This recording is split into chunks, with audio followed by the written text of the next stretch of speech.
Hello my dear students, you are most welcome on WS academy. This is modern history lecture. इसमें हमने ऐसे पहले lecture number 1 में revolt of 1857 start किया और उसको उसमें हमने देखा रिवोल्ट क्या था और उसके कॉजेज़ हमने देखे. उसमें हमने economic cause, political cause, administrative cause, social religious cause and discontent among सिपाहीज और वो भी देखा. और स्टार्ट जो हुआ था, स्पार्क जो थी मेरठ में स्टार्ट हुआ रिवोल्ट, वो भी हमने देखा.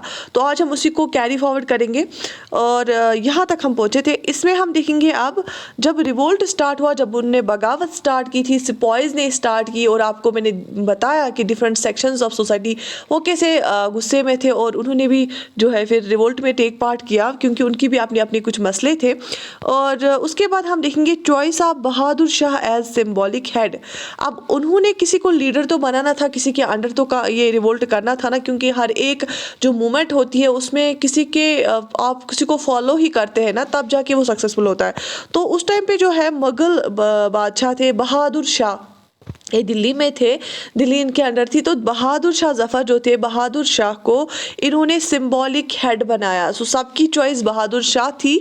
क्यों? क्योंकि सबको लगा कि इसी के अंडर हम एकजुट होके, यूनाइट होके इस रिवोल्ट को आगे ले सकते हैं. तो बहादुर शाह को इन्होंने सिंबॉलिक हेड बनाया.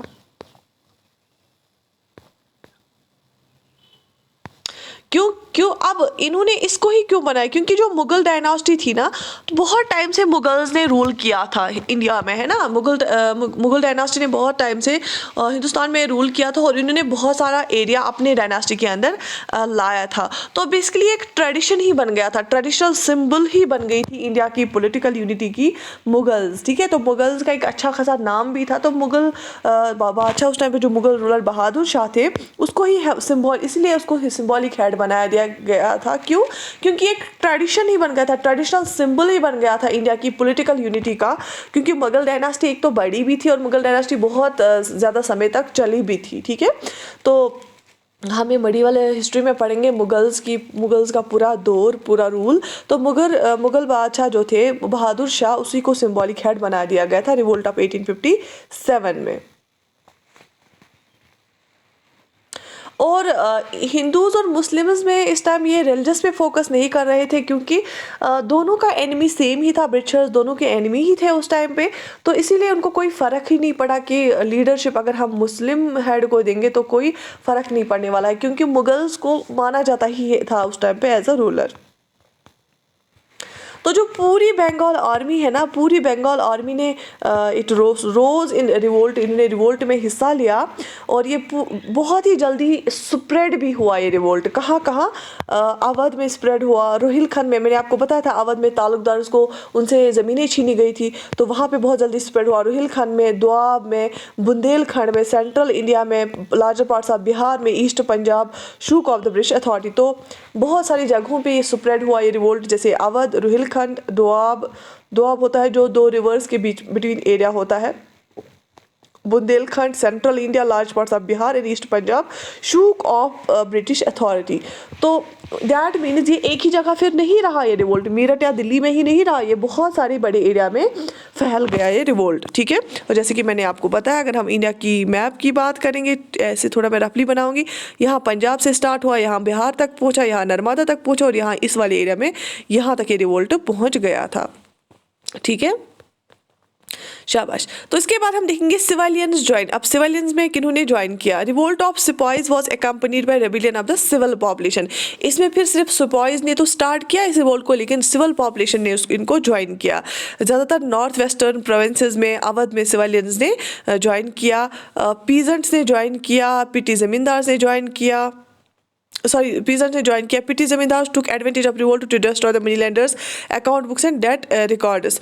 ठीक है, तो जो मनी लैंडर्स थे, जो पैसे जिनसे पैसे लिए जाते थे, जो बहुत हाई इंटरेस्ट पे पैसे देते थे, वो भी बहुत पीसते थे इन पीजेंट्स को, क्योंकि फिर ये कभी कर्जा ये ख़त्म ही नहीं होता था. तो इन्होंने बोला कि मनी लैंडर्स को भी हम सबक सिखाएंगे, इनके जो ये रिकॉर्ड बुक्स है उनको भी ख़त्म हम करेंगे. तो सिविल पॉपुलेशन ने भी इनको ज्वाइन किया. ठीक है, अब यहाँ पे जहाँ से क्वेश्चंस बनते हैं ख़ास तौर पे कि मल्टीपल चॉइस ऑब्जेक्टिव वाले पेपर्स में, वो यहाँ से बनते हैं कि स्टॉर्म सेंटर्स कहाँ कहाँ पे रिवोल्ट बहुत खतरनाक तरीके से स्टार्ट हुआ और लीडर कौन था उस रिवोल्ट का वहाँ पे, ठीक है। देखो, at Delhi the real command lay with the court of soldiers. Basically Delhi में किसने स्टार्ट किया था? मेरठ से दिल्ली आए थे सोल्जर्स, है ना। तो इनको हेड करा था जनरल बख्त खान।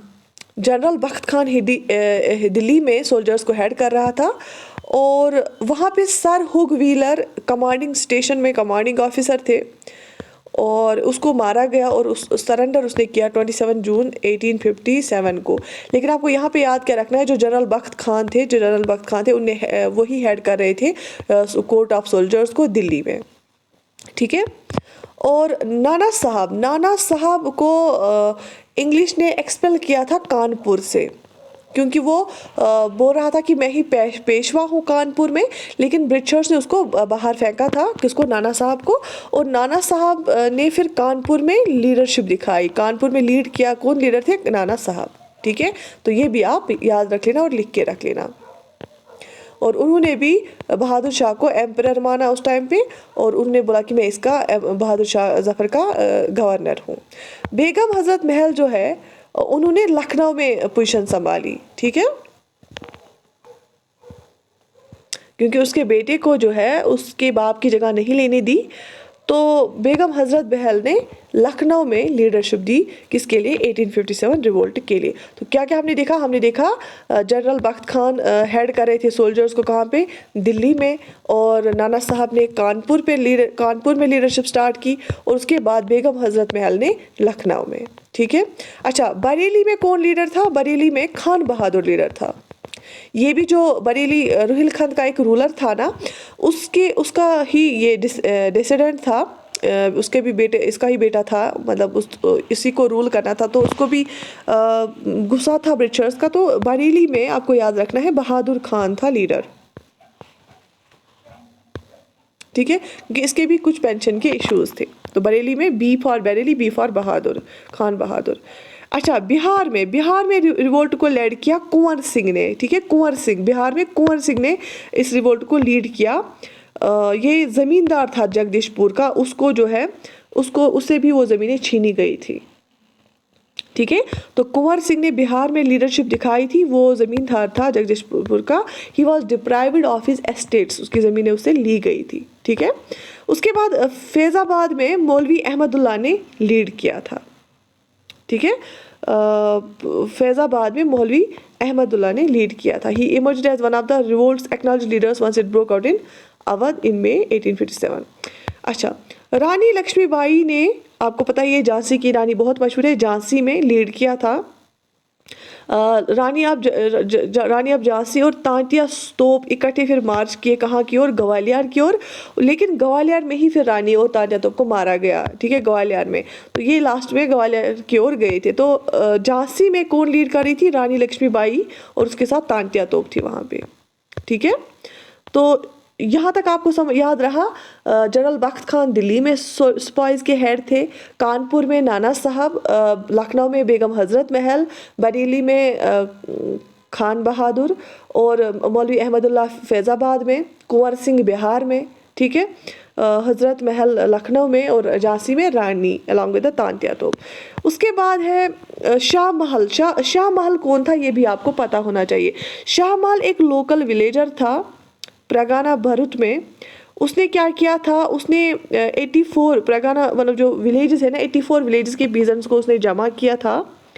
और ये विलेज जा रहा था, लोगों को होशियार कर रहा था रिवोल्ट के लिए।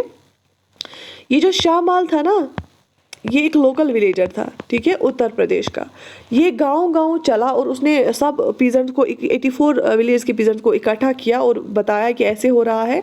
लेकिन इस शाह महल को क्या किया? इसकी बॉडी को पीसेस में तोड़ दिया गया। शाह महल की बॉडी को पीसेस में टुकड़े कर दिए गए और उसका जो सर काट के क्या किया गया? डिस्प्ले पे रखा गया, सो दैट कि जो बाकी लोग हैं उनको खौफ आए, वो ब्रिटिशर्स के खिलाफ ना जाए। तो इसलिए शाह महल बहुत इंपॉर्टेंट है, नाम आपको पता होना चाहिए। शाह महल एक लोकल विलेजर था उत्तर प्रदेश का और उसने क्या किया? इसने 84 विलेजेस के लोगों को जमा किया, हेडमैन और पीजेंट्स को जमा किया और उसने मार्च किया, नाइट मार्च किया फ्रॉम विलेज टू विलेज। लेकिन सो दैट कि लोगों को समझा रहा था कि आप रिवोल्ट को साथ दो और ब्रिटिशर्स के खिलाफ आवाज़ उठाओ। लेकिन ब्रिटिशर्स ने क्या किया, इस श्यामाल की बॉडी को पीसेस में टुकड़े टुकड़े कर दिया, उसके सर को काट के डिस्प्ले पे रखा, सो दैट कि बाकी लोगों को क्या आ जाए, खौफ आ जाए और वो फिर बाहर ना निकले। ठीक है, यहाँ तक समझ आया। ये प्रिलिमिनरी पॉइंट ऑफ व्यू से बहुत इंपॉर्टेंट है, यहाँ से क्वेश्चंस बनते हैं। अब हम देखेंगे सप्रेशन ऑफ द रिवोल्ट। फिर अगर ये रिवोल्ट उठा था, फिर उसमें कोई फ़ायदा क्यों नहीं हुआ, ये क्यों सप्रेस किया ब्रिटिशर्स ने।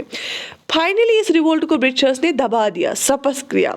ब्रिटिशर्स ने दिल्ली को वापस कैप्चर किया और जो मुगल्स का हाउस था वहाँ पे उसको फाइनली कंप्लीटली ख़त्म किया ब्रिटिशर्स ने।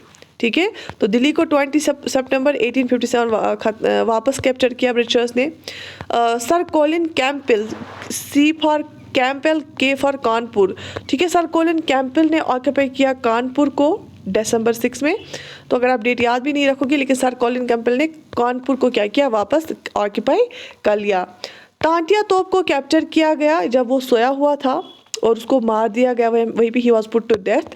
रानी ऑफ झांसी जो है उसको, वो मर गई थी कहाँ पे, लड़ते लड़ते मर गई थी वो ग्वालियर में।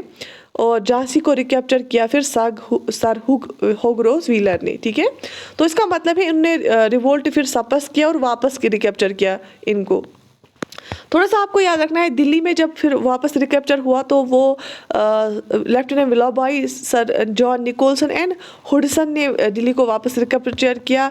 कानपुर में भी सर हुग व्हीलर और कॉलिन कैंपबेल ने वापस इसको रिकैप्चर किया। लखनऊ में हेनरी लॉरेंस या कॉलिन कैंपबेल थे। झांसी में झांसी की रानी आरफा रोस हुग रोस ने वापस इसको कैप्चर किया। बनारस ने जेम्स नील ने वापस इसको कैप्चर किया। अब 2-3 आप याद रख लो, दिल्ली का आप डी फॉर दिल्ली और हुडसन आप याद रख लेना। ठीक है, कानपुर के फॉर कानपुर या सी से भी आता है कैंपबेल, उसको कैंपबेल, के फॉर कानपुर, के फॉर कॉलिन कैंपबेल आप याद रख सकते हो। कॉलिन कैंपबेल ने इसको रिकैप्चर किया। लखनऊ में L for Lawrence, L for Lucknow, Henry Lawrence ने वापस इसको किया। झांसी की रानी आरफा रोज, झांसी में हुगरोस ने वापस कैप्चर किया। बनारस की नीली साड़ी, बनारस में कॉलोनियल जेम्स नील, क्योंकि बनारस की नीली साड़ी, बनारस को जेम्स नील ने वापस रिकैप्चर किया। ठीक है, यहाँ तक बात समझ आ गई। चलो उसके बाद हम देखेंगे व्हाई द रिवोल्ट फेल्ड। ये रिवोल्ट फेल क्यों हुआ, एक एक करके हम देखते हैं। सबसे पहला रीज़न ये था, ये रिवोल्ट फेल क्यों किया हुआ, ये क्यों सप्रेस हुआ। All India participation was absent, पूरी इंडिया की पार्टिसिपेशन नहीं थी इसमें। मैंने आपको मैप पे भी दिखाया था ऐसे कि यहाँ से पंजाब से लेके ईस्ट ऑफ बिहार तक, यहाँ से राजपुताना से लेके यहाँ नर्मदा तक, ये वाला एरिया कवर हुआ था इस रिवोल्ट में। जो ये वाला एरिया, ये वाला और ये वाला एरिया था ना, इसने हिस्सा नहीं लिया इसमें, तो इसीलिए ऑल इंडिया पार्टिसिपेशन एब्सेंट था। इसीलिए ये जो रिवोल्ट है ये सक्सेसफुल नहीं हुआ। अच्छा, इसके साथ साथ हर एक क्लास ने भी ज्वाइन नहीं किया। जैसे जो बड़े ज़मींदार थे ना, क्योंकि उन बड़े ज़मींदार के लैंड्स को नहीं लिया था ब्रिटिशर्स ने वापस, तो बड़े ज़मींदार जो है उन्होंने ब्रिटिशर्स का साथ दिया। और इवन जो मैंने आपको एग्जांपल दी थी, अवध जो तालुकदार थे अवध के, उनको जो ही लैंड वापस मिला कुछ लोगों को, उन्होंने भी साथ छोड़ दिया। उसके बाद एजुकेटेड इंडियन जो थे ना, उन्होंने बोला कि ये रिवोल्ट एक बैकवर्ड लुकिंग है। ठीक है, उनको लगा था कि ये जो फ्यूडल ऑर्डर है उसको हम सपोर्ट नहीं करेंगे। उन्होंने बोला कि हमें मॉडर्नाइजेशन की ओर जाना है। तो जो एजुकेटेड इंडियंस थे उन्होंने भी साथ ही नहीं दिया था उस टाइम रिवोल्ट में, कोई टेक पार्ट नहीं किया था। ठीक है, और कुछ रूलर्स थे जिन्होंने इस रिवोल्ट में हिस्सा नहीं लिया था, जैसे कि Scindia of Gwalior, Holkar of Indore, rulers of Patiala, Sindh and other Sikh chieftains and Maharaja of Kashmir.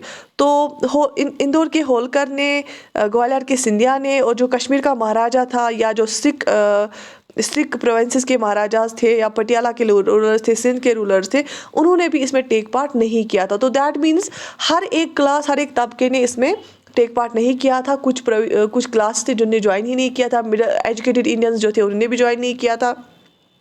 ठीक है, बड़े बड़े ज़मींदार जो थे उन्होंने भी ज्वाइन नहीं किया था। तो ये एक रीज़न था, सबसे बड़ा रीज़न कि ये फेल क्यों हुआ, क्योंकि all India participation was absent, even all classes did not join. दूसरा रीज़न इसमें ये है कि पुअर आर्म्स एंड इक्विपमेंट, जो रिवोल्ट में उठे थे इंडियंस, उनके पास उतने आर्म्स एंड एम्युनिशन और इक्विपमेंट अच्छा नहीं था, वो बिल्कुल पुराने ज़माने का था। इंडियन सोल्जर्स को जो है उनको जो चीज़ें ज़्यादा नहीं थी उनके पास ज़्यादा स्वर्ड्स होती थी, स्पीयर्स होती थी और कुछ गन्स और मस्केट्स थे, और ये बहुत ही अनकोऑर्डिनेटेड और पुअरली ऑर्गेनाइज्ड वे में काम कर रहे थे।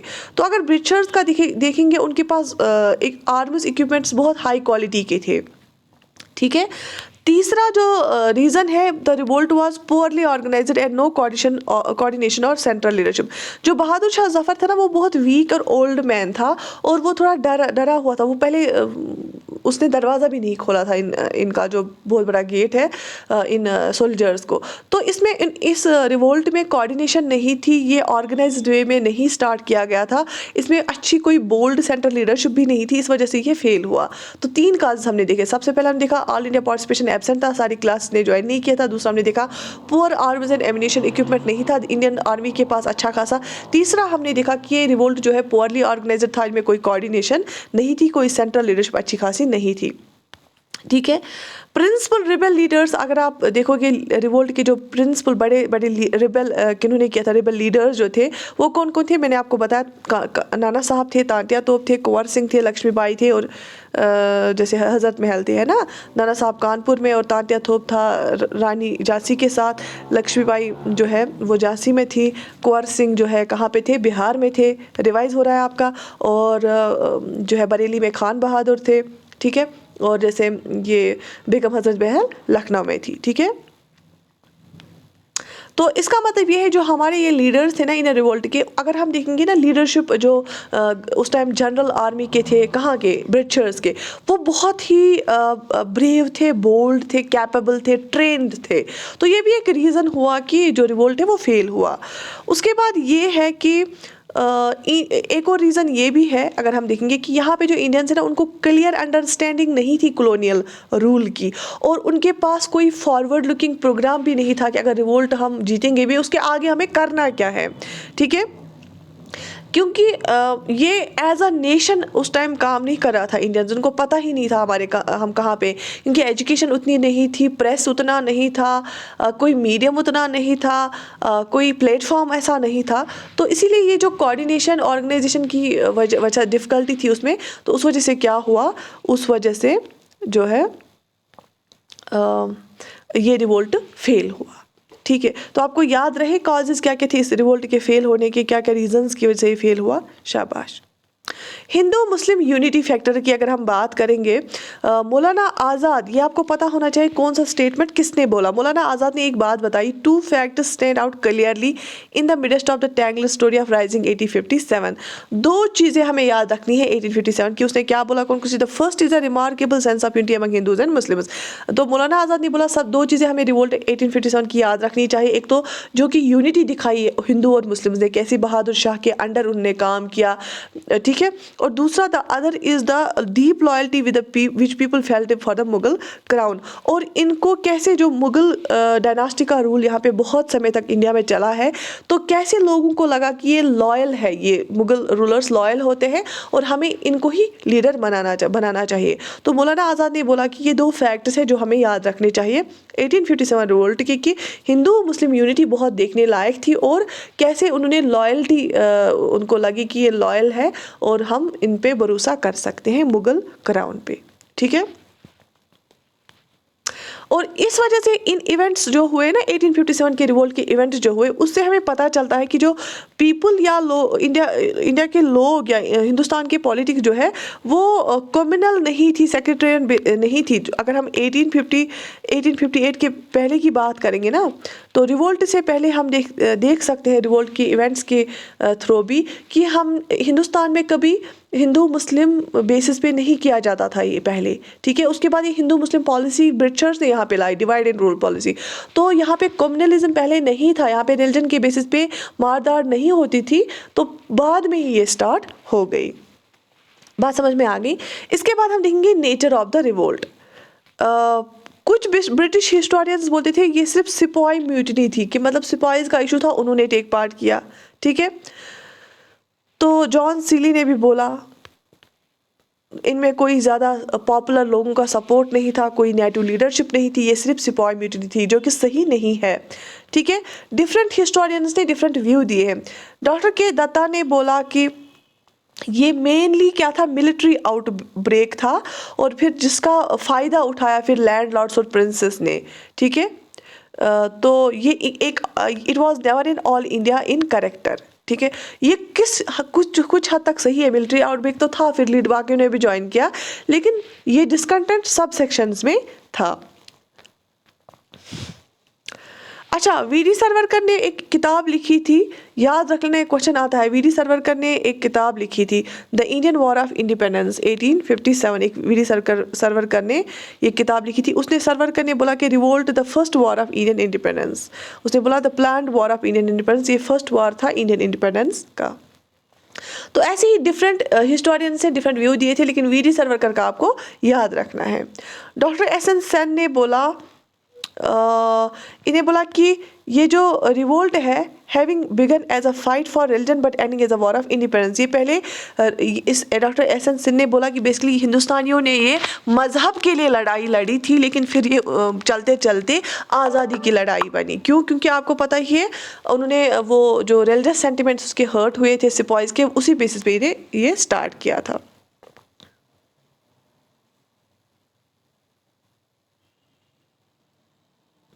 लेकिन आरसी मजूमदार ने बोला ना ही ये पहला ना ही ये नेशनल वॉर ऑफ इंडिपेंडेंस था, ठीक है। तो डिफरेंट हिस्टोरियंस के डिफरेंट व्यूज़ आए थे। जवाहरलाल नेहरू ने क्या बोला था? जवाहरलाल नेहरू ने बोला था revolt 1857 as essentially a feudal uprising though there were some nationalistic elements in it. Jawaharlal Nehru ने, आपको यहाँ पे याद रखना है, जवाहरलाल नेहरू ने एक किताब लिखी थी डिस्कवरी ऑफ इंडिया। उसमें जवाहरलाल नेहरू ने बोला 1857 का जो रिवोल्ट है ये बेसिकली लैंड लॉर्ड्स, जो ज़मीन वाला मसला है, उनको लगता था हमारी ज़मीनें छीनी गई, बेसिकली ये वो फैक्टर ज़्यादा था, और उसमें थोड़ा थोड़ा नेशनलिस्टिक एलिमेंट्स भी थे लेकिन ज़्यादा नहीं थे, ठीक है। तो ये जो है लैंड लॉर्ड्स का ही इस पे बेसिकली ज़्यादा मेन इशू था। एम एन रॉय ने भी बोला कि जो revolt was a last ditch stand of feudalism against the commercial capitalism. Basically जो एम एन रॉय थे उनने बोला कि जब उसके बाद यहाँ पे ब्रिटिशर्स का रूल था, धीरे धीरे थोड़ी सी इंडस्ट्रीज भी आ गई थी, तो पहले क्या होता था जिसके पास ज़्यादा ज़मीन होती थी ना उसी का रूल चलता था, लेकिन धीरे धीरे वो ख़त्म हो गया, ठीक है। रिवोल्ट ऑफ 1857 में नो डाउट बहुत ज़्यादा लैंडलॉर्ड्स थे, लेकिन अगर आप उसके बाद वाली जब हम पढ़ेंगे ना, उसके बाद वाली जो मूवमेंट्स थी, अपराइजिंग्स थी, उसमें लैंडलॉर्ड्स का ज़्यादा रोल नहीं था,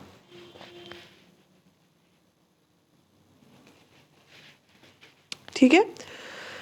तो कुछ और भी इसमें ये है, कुछ हिस्टोरियंस ने बोला है, लेकिन मेन आपको क्या इसमें याद रखना है, मेन आपको याद रखना है कि कॉजेज़, अगर आपको क्वेश्चन आता है वो कॉजेज़ में से आएगा। कॉज क्या था रिवोल्ट का, दूसरा लीडर कौन कहाँ पे था वो आएगा, तीसरा कौन कौन से मेन इसमें जो है ब्रिटिश ऑफिसर्स थे, कमांडेंट्स थे, वो आपको आएगा, और चौथा कि ये फेल क्यों हुआ, और पाँचवा कि कॉन्सिक्वेंसेस क्या थे इसके, ठीक है। तो यही इसमें मेन चीज़ें जो आपको याद रखनी है। बाकी जो स्टेटमेंट्स है डिफरेंट हिस्टोरियंस के, ज़रूरी नहीं है आप याद रखोगे। बाकी जो मेन ये 1857 रिवोल्ट का चैप्टर है, इसमें आपको क्रक्स पता होना चाहिए, ठीक है, और जो मेन एक्ट्स मैंने बोले वो भी। अब हम देखेंगे कॉन्सिक्वेंसेस क्या है, फिर रिजल्ट क्या है इसका। The revolt 1857 marks a turning point in the history of India. It led the far reaching change in the system of administration policies of British government. सबसे जो रिवोल्ट ऑफ 1857 ने क्या किया, इसने ब्रिटिश जो है ब्रिटिश गवर्नमेंट है उसकी पॉलिसी और एडमिनिस्ट्रेशन ही चेंज की इस रिवोल्ट से। कैसे? देखो कैसे, बहुत इंपॉर्टेंट बात जो आपको याद रखनी है। ब्रिटिश पार्लियामेंट ने ऑन 2 अगस्त 1858 उन्होंने एक एक्ट पास किया। उस एक्ट का नाम क्या रखा गया? Better government of India, act for better government of India. 2 अगस्त 1858 को पास किया गया। इस एक्ट ने क्या डिक्लेयर किया? Queen Victoria as a sovereign of British India and provided for the appointment of secretary state for India. इन्हें बोला क्वीन विक्टोरिया के अंडर अब हिंदुस्तान रहेगा, ईस्ट इंडिया कंपनी का रूल खत्म किया गया, और सेक्रेटरी ऑफ स्टेट जो है पोस्ट एक बनाया गया, और एक सेक्रेटरी ऑफ स्टेट हमें अपॉइंट करना है इंडिया के लिए, ठीक है। और ये जो अनाउंस किया, ये एक्ट वाला जो प्रोक्लेमेशन अनाउंस किया, किसे किया? लॉर्ड कैनिंग ने अनाउंस किया इलाहाबाद दरबार में। क्वींस की प्रोक्लेमेशन उसने इशू किया 1 नवंबर 1858 में। तो लॉर्ड कैनिंग जो थे उसने एक दरबार में इसको अनाउंस किया इलाहाबाद में। उसने बोला कि ये जो क्वीन का प्रोक्लेमेशन था इशू किया गया 1 नवंबर 1858 कि क्वीन ने उसमें कुछ पॉइंट्स रखे थे। तो इसका मतलब जो ईस्ट इंडिया कंपनी है उसका रूल ख़त्म किया गया। ये सारा कुछ जो हिंदुस्तान में ब्रिटिशर्स का कब्जा था वो ब्रिटिश क्वीन के अंदर लाया गया था, क्वीन विक्टोरिया के अंदर। ठीक है, इसमें जो क्वीन ने ये प्रोक्लेमेशन दी थी उसमें उसने बोला था कि हम क्या करेंगे, इंडियंस जितने भी हैं उनके लिए हम इक्वल और इम्पार्शियल प्रोटेक्शन लाएंगे। ठीक है, और इक्वल अपॉर्चुनिटीज़ देंगे इनको गवर्नमेंट सर्विसेज में। कोई रेस और क्रीड के बलबूते पे नहीं, बिल्कुल सबके लिए इक्वल अपॉर्चुनिटीज़ होंगी। और इनने बोला कि जितने भी ओल्ड इंडियन राइट्स है, कस्टम्स है, प्रैक्टिस है, उनको रेस्पेक्ट किया जाएगा।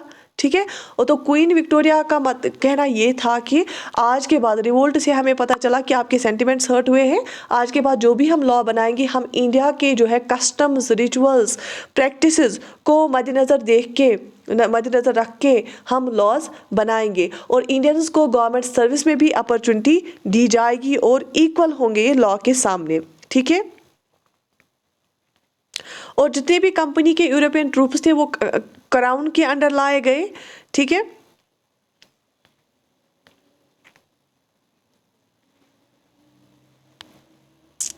और क्वीन ने एक एक्ट लाया, Indian Civil Service Act of 1861।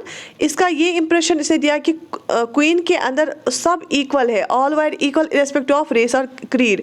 तो इसमें क्वीन ने बताया कि मेरे सामने सब इक्वल है, अब आज के बाद भेदभाव नहीं किया जाएगा किसी रेस के बिहाफ पे, क्रीड के बिहाफ पे, और आपके जो अपने कस्टम्स हैं उनको ध्यान में रख के हम लॉ बनाएंगे। ठीक है,